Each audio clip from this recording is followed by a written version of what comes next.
Hi, my name is Emma Bell, and today I'll be demonstrating how to make a flower arrangement.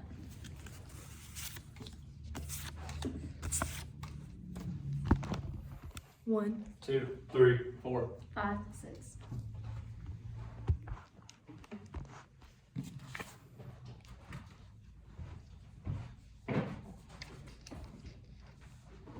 Flowers have been on Earth for as long as anyone can remember. Since then, humans have learned that you can take these beautiful feats of nature, group them together, and use them as decoration. I've been making my own flower arrangements for the past several years using plants from my own garden and the store. Constructing a flower arrangement can be broken down into 3 simple steps: selection, placement, and cleanup. To begin, I'll discuss the first steps in preparing a floral arrangement. So the first step you'll want to take in preparing a floral arrangement is choosing your flowers and the container that you're going to be putting them in. To have effective positioning of the flowers, you can think of getting them in 3 or 4 different groups. These groups are greenery, focal or statement flowers, filler flowers, and floaters if you want them. You'll also want to think about the color scheme of the flowers. If you have too many colors going on or too many opposing colors, then it might look kind of crazy. So think of having them more monotone or the same colors or complementary colors. I like to do a good sunset, which is just like your blues, pinks, yellows, and those colors all complement each other very well. The greenery will be used as a base for your main flowers to sit on. The focal flowers are usually your largest or most unique flowers, and the filler flowers are great flowers to fill in the gaps and add texture and depth to your arrangement. And if you still feel like you're kind of lacking some texture or just other elements in the arrangement, you can get floater flowers such as baby's breath. Now, after choosing your flowers, you'll want to pick a container to put them in. I've chosen this vase, but if you are using a vase, you'll want to find something that will hold all of the flowers without squishing them. And I actually prefer, as you can tell with this vase, I prefer a larger bottom with a smaller top. That way the flowers spout out as if they're emerging into a dome. So now that you have selected your flowers, you'll want to arrange them. So arranging flowers are like building paint on a canvas. You have your base, your focal points, and your fillers.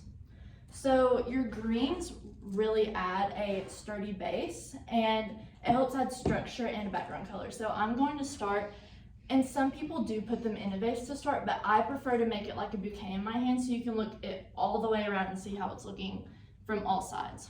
So you'll start with your greeneries, and I like to crisscross them like this.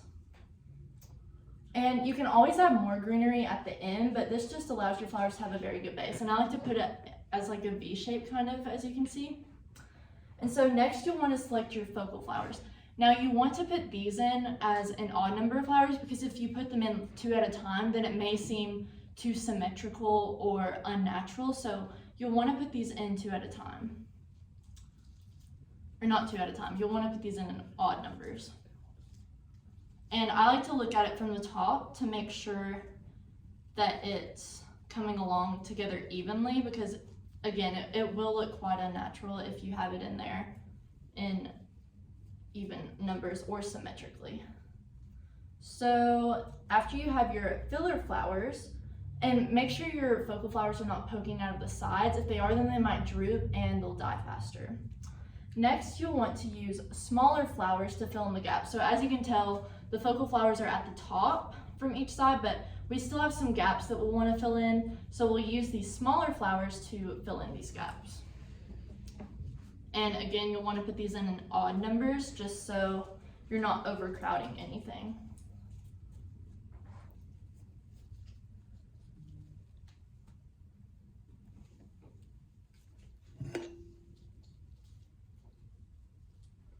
And these filler flowers really help add depth and different textures to your floral arrangement. So as you can tell, I added them in these little hollow spots or places that might have gaps.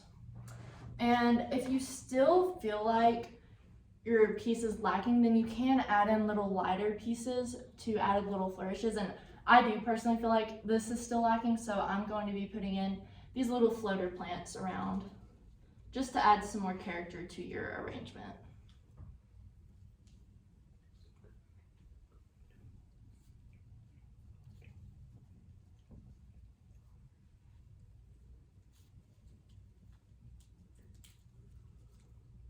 And as you're doing this, you'll want to make sure that there are flowers every side. You don't want one side being too much greenery, one side being too many flowers, and so that's why I like holding it in my hand personally, just so I can see it as a bouquet. And now, since you have decided on placement, I'm going to show you how to do the cleanup step of this process itself. So while it may not seem very important, cleanup is one of the most important steps of making a floral arrangement. So what you want to do, so once you have all of your flowers in the positioning that you like, I have pre-cut most of these flowers to be about the positioning I like, but you'll want to take your vase to the edge of the table, and then you'll take your bouquet and line it up to where you think is best for it to go in. And so I still need to cut some of these flowers right here, but the table will really act like a measuring tape for you, so you can see the bottom of the vase lines up with the top of the table, so you can really measure what you think will be best. So once you've decided on the length, you'll want to take some flowering scissors, or honestly, you can even use wire cutters. Those work really well for the thicker flowers like sunflowers. And you'll want to cut the flowers. Now, don't cut them at a straight angle. You want to cut them at a 45-degree angle or a bit smaller of an angle. That way the base of the flower, the stem of the flower, can touch the water at all times. And they will fly everywhere.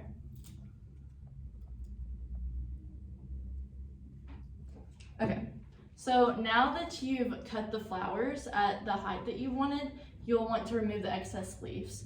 So I have already done that for most of these flowers, but the reason you really want to remove all the excess leaves and flowering is because once it hits the water and the excess leaves are sitting in the water, it will mold over time, and it leads to your flowers prematurely rotting. And then before you place your flowers into the vase, you'll want to take your vase, and most flowers will come with flower food, and so I've already placed the flower food in the vase and put water in it, and you want to fill it about 2/3 of the way full. You don't want it too full so that some of the flowers are submerged in the water. And then you'll take your flowers and put them in the vase. And this is the point in which you can see how it's looking in the vase. And so I don't really like how this piece is falling off the side. So I'm actually going to take it and put it through the top. And you want to make sure that all the flowers are receiving water as you're doing this. So as you can tell, I think this is looking nicely and even and quite natural. None of the flowers are grouped too evenly, and when you turn it around, you can see that it's not too symmetrical, and you have the little floaters coming at the top, and it's a very natural looking bouquet. So now that your masterpiece is done, you can display it anywhere you'd like. Flowers are such a beautiful creation of earth, and it's something to be enjoyed outside and inside, such as making this floral arrangement.